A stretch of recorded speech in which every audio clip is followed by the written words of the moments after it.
Hello and welcome back to another episode of Maddie's Rap, the show where we rap about things that guys rap about. Today is going to be another rapid fire topics, rapid fire topics show with my main man, Myron Walker. What's up, Myron? What's going on, everybody? What's going on? All right, everybody. Hey, listen, we hope you guys enjoyed the last time we did this. And listen, you know how we do it. We do a 1 minute intro.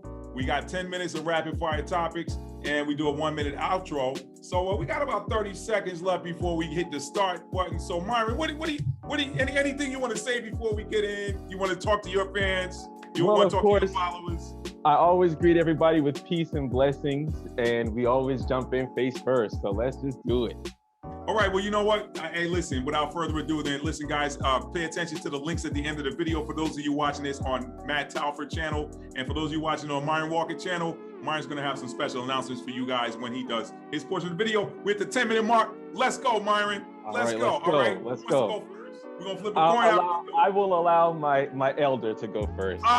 Don't hit me with that, man. All right. So Myron. All right. So guys, for those of you watching, the way we're gonna do this is I'm going to throw a topic out at him. He's going to hit. He's going to get about a minute response, and then I'm going to come back and then follow up with, because it's only fair, right? It's only fair. So Myron, listen, I'm taking up too much time already. Tim Scott, Myron. Tim Scott. You heard his comment. Tim Scott. Senator Tim Scott, for those of you who don't know who Senator Tim Scott is. The Honorable Timothy Scott. Horrible.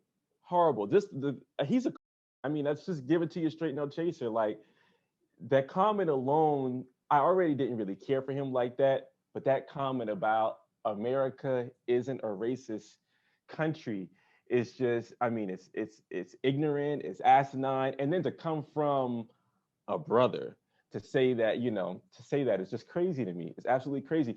Open up your history books, open up your whitewash history books, and you will see how this country was literally, the foundation of this country is racism. And to say that it's not racist, like this stuff just died away because of laws like the Civil Rights Act of 1965, I believe. Like, come on, man. Like I just off with the win. I'm done with him. Very disgusted by that. Very disgusted. So Myron, I got to follow that up. My thing with Tim, first of all, I don't know who he was trying to appeal to, but as I said on my Facebook feed, he knew who he's trying to appeal to. He's been bought. Yeah. We're going to send this video to you so you can know how I feel about you. Wow. Sad. Wow. There it is. All right, Myron, I'm going to take a couple, maybe 30 seconds to follow that up. Okay. Tim's thing is, not Tim's thing is, the thing with me for Tim is I wanted to give Tim a break. I mean, you know me, I'm nonpartisan. I don't care what party affiliation you're in, because to me, there, it's six in one hand, half dozen in the other. As far as I'm concerned, as far as you're concerned, all right. I'm gonna try to be as apolitical as I can, but it's difficult to do that when you're talking about a politician. So let me just wrap this up by saying Tim was way off base talking about America's not a racist country. Yeah, I get it if he's referring to individuals.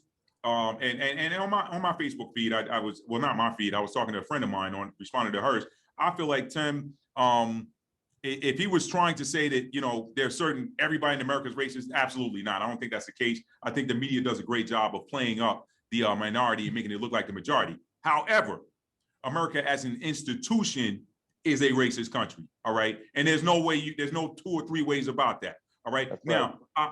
I could go further into the differences between racism and white supremacy, because they are fundamentally different, okay? Racism is institutionalized, and it is a system of oppression. White supremacy is just it's a mindset. And so that being said, I think there are more white supremacists in America than racists. And some of them are passive. But you know what? This clock is ticking, Myron. And so we need to move on to the next topic. So it is your turn. All right. So I would say my topic is going to be, what are the positive aspects or positive things that have come out of this COVID-19 pandemic? Wow, Myron. That's a loaded question. That is a loaded question. What positive? I think if there's anything that's positive has come out of this scamdemic.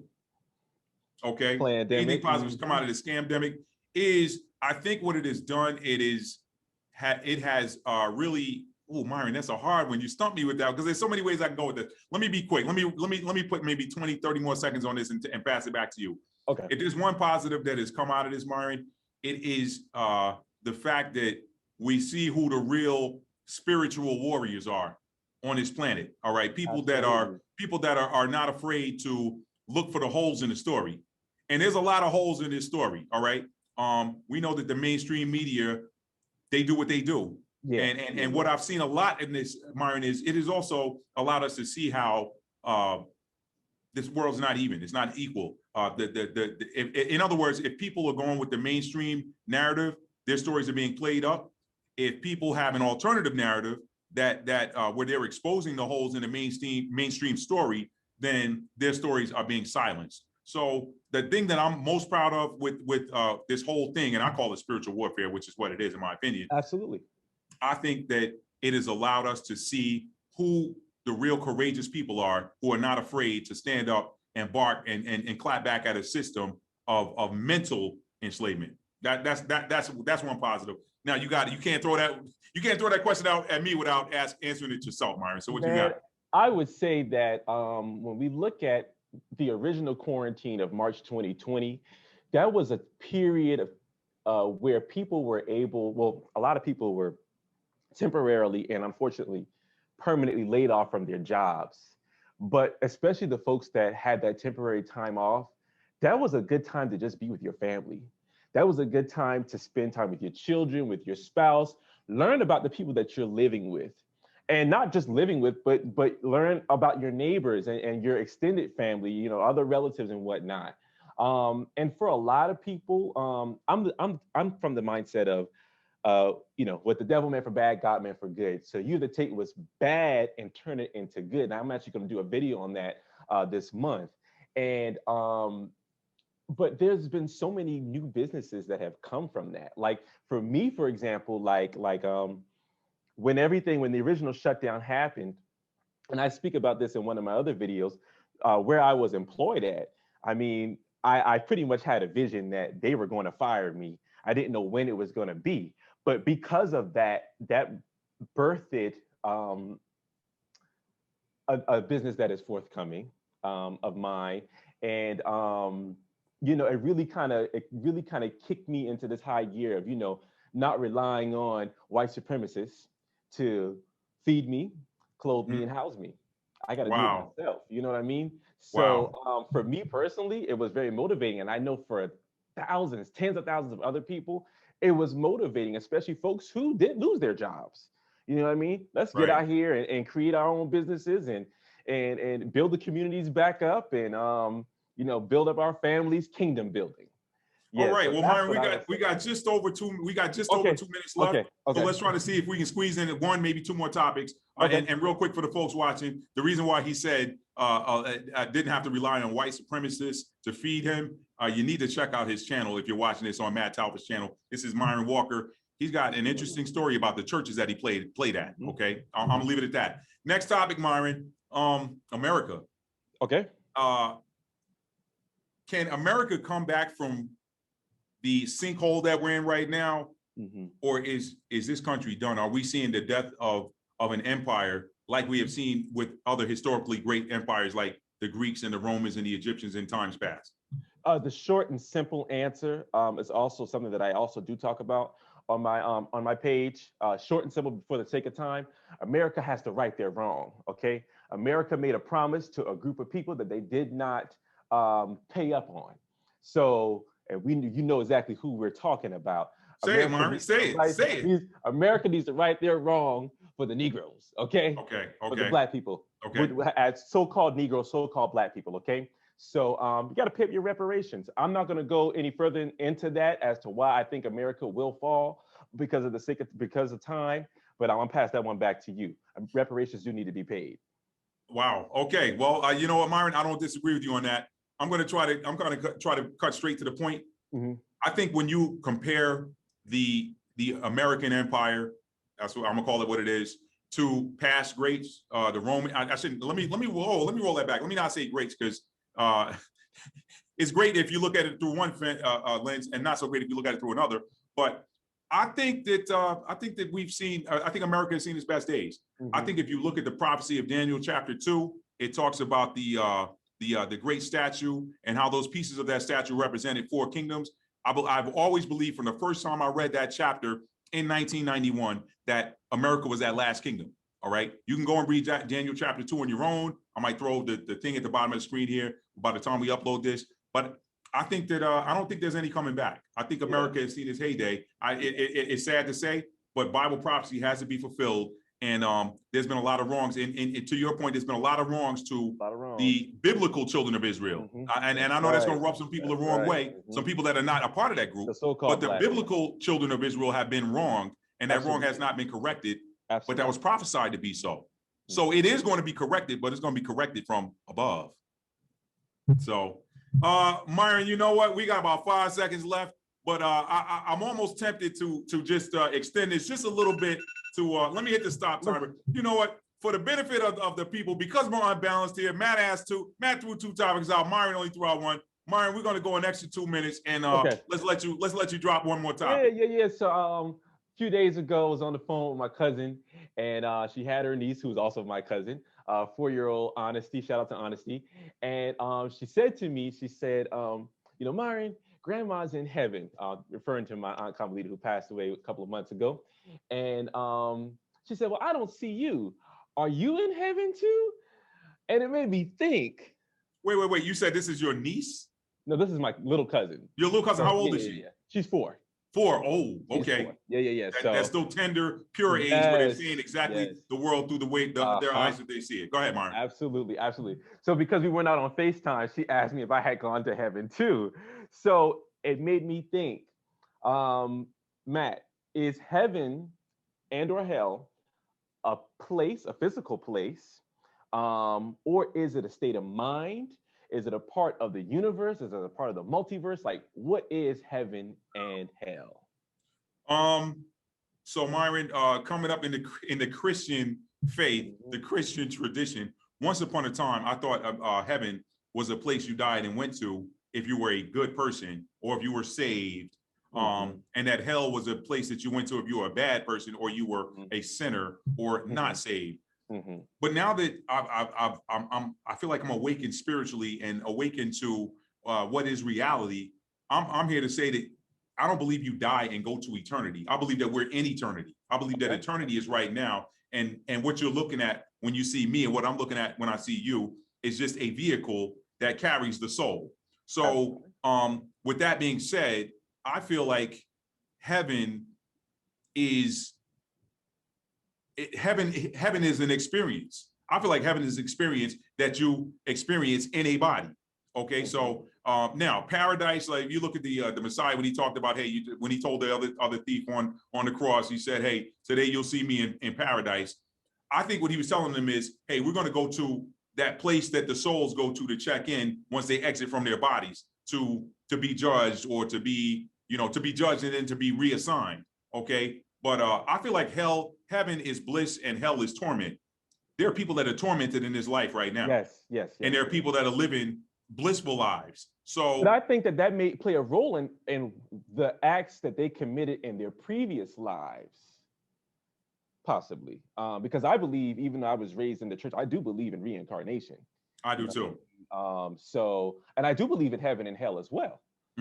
So I believe in a combination of things that, of course, I'm not going to find out for sure, right? Until I get to the other side. So, however that may or may not look. So, that's interesting. I do believe that there is a physical lake of fire. I mean, why would the scripture describe it if it wasn't? But right.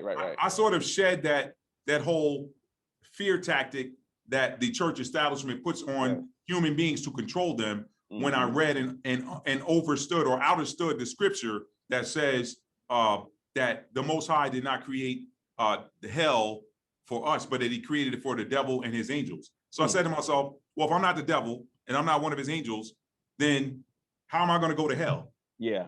So I sort of got rid of that whole notion. And then the part about heaven, I'm like, people to think that you live one time and then you just go to this place and what are you gonna do when you get there? I mean, what are you gonna do? You're gonna sit down and you're gonna sing and worship.